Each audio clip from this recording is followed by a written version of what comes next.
Hi YouTube, welcome back to Wtf Rc Cars. So we got something new from Flysky.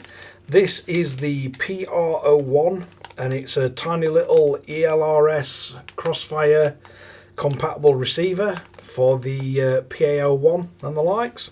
So let's bring in for a close-up look and see what we make of this tiny little thing. So we've got a little bit of instructions on the packet. Basically points out which are antennas as LED. We've got the boot pad that you can just join to ground to put into different boot modes. We've also got the RX and TX pad, VCC and ground. It does give you a few specs, so its product name is the PR01. Data output is S.BUS and Crossfire, CRSF. It's designed for fixed wing, delta wing, gliders, helicopters, multicopters and cars, although I've not yet seen an RC car that uses a flight controller. And this receiver doesn't have any PWM out for servos or anything, because it's basically designed for flight. Maximum refresh rate, it says 500 Hz to 1000 Hz, minimum 25 Hz. It does have dual antennas, the tiny little flat ceramic ones. Telemetry, RF power maximum 100 milliwatts. Operating voltage 4.5 to 9 volts DC. It weighs 1.2 gram.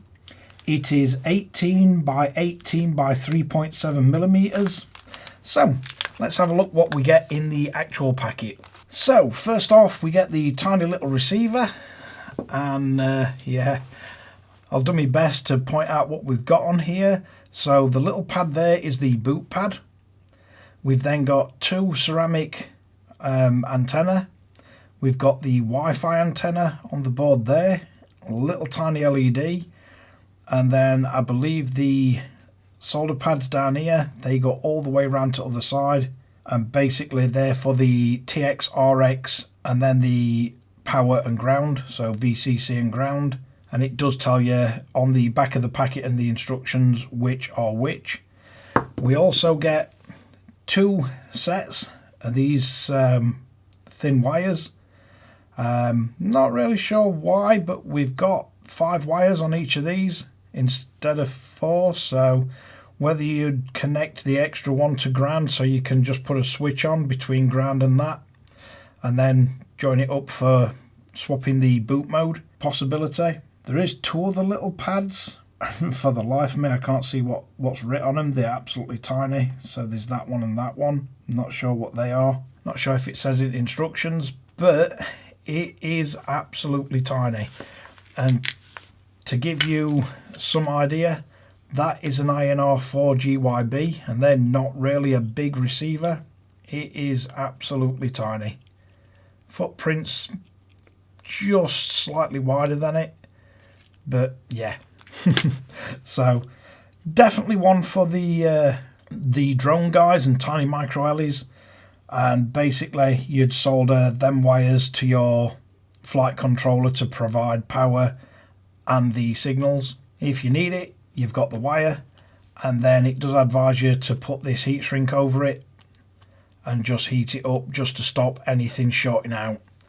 But yeah, it is absolutely tiny. So we can do firmware updates over Wi-Fi, and you do need to just browse with your phone or the PC to the actual Wi-Fi of the device. First you'll need to download the firmware file from the ELRS website, save it to your phone or to your PC, and then you can just browse for the Wi-Fi, look for the one named ExpressLRS RX, and the password is ExpressLRS. So nice and easy. You'll get a web interface on there, and then you just press update, browse to your update, and then send it to the device, and off you'll go. You can also, as I said earlier, you've got the boot pad, so you can join that to ground and then flash through UART. With that you'd have to use a UART adapter, so USB to UART, and just plug it in your PC and do it that way. I think myself I'd probably do it over Wi-Fi, seems a lot easier. We do have a pinout, so it does show you quite easily what's the antennas, what's the RX, TX, VCC and ground pad. So it shows you how to connect it to your flight controller. If we have a quick browse through, we've got 16 channels, 2.4 gig, ExpressLRS, 4.5 to 9 volt, Crossfire and S.BUS. So speed wise, maximum is 500 to 1000 Hz and then 50 Hz. Yeah, strangely it says 50 Hz on the product spec, but 25 Hz for lowest refresh rate minimum on the backup packaging, so I'm not sure if that's changed. As I've mentioned, the size of it, weight's 1.2 gram. It's 18 by 18 by 3.7 millimeters. It says it's compatible with all ELRS protocol transmitters and RF modules. We do have dual onboard ceramic antennas. Temperature range, it says -10 to 60 degrees. Humidity 20 to 95%. Firmware update supports Wi-Fi or wide serial, which I've gone through covering. Now you put it into UART update mode. Just join the boot pad to ground. Does have a whole bunch of LED status readouts to tell you what's going off. And there are multiple ways of binding. So the first one, you can power cycle receiver 3 times to put it into bind mode. So basically you power it on, power it off within 1 second, repeat that another 2 times, and the LED will come on. It'll do 2 flashes and then 1 off and then repeat. That puts it into actual bind mode, and then you just need to go onto your transmitter, go main screen setup, hardware, internal RF, set the mode to Crossfire, and then system setup, tools, ExpressLRS, and then bind, and that should get it bound up for you. The other way to do it, you can bind with a binding phrase, but it does warn you that all receivers set with that same binding phrase will connect up as soon as the transmitter and receiver's on.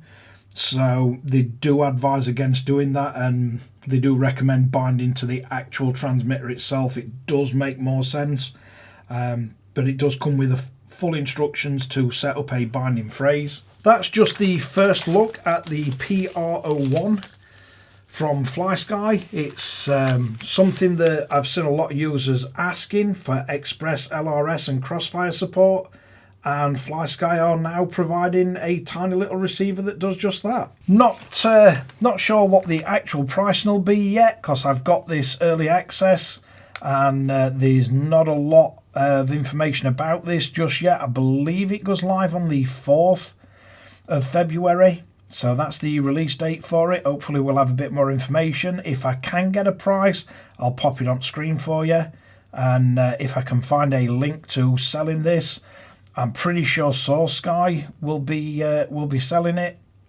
But yeah, it's quite a nice little receiver. Nice to have a bit more options. Nice that it comes with a bit of wire that you can use to connect it up, because these things don't use plugs. It's usual with the real micro receivers and the likes. And yeah, it will be for the likes of the PA01 transmitters like this that support Crossfire and ExpressLRS. So yeah, loads of options, but nice to see Flysky's listening to requests and yeah, jumping on board with ExpressLRS and Crossfire.